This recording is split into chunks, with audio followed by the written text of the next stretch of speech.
The stream graph visualization uses event aligning to see if any general patterns can be found from highlighting intervals in the data.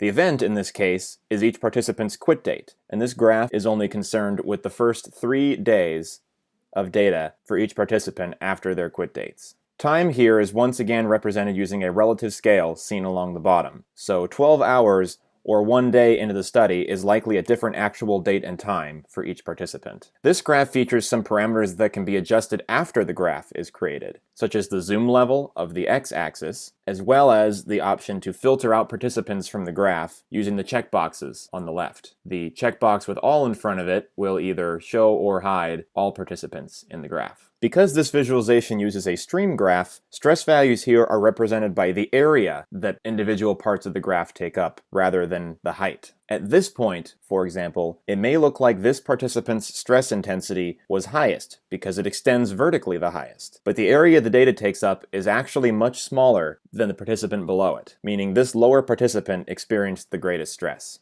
Now you may have noticed that when you hover over data in this graph, the data point under the cursor is described by a small tooltip that appears nearby, and the participant's ID in the filter on the left side is highlighted with the color of the corresponding data in the graph. This representation means that areas of the graph that extend the furthest out vertically are where the most participants experienced high stress intensities, such as areas around here, and even in the area that I was looking at before. Noticing these spikes of overall population stress are a great place to start looking for patterns.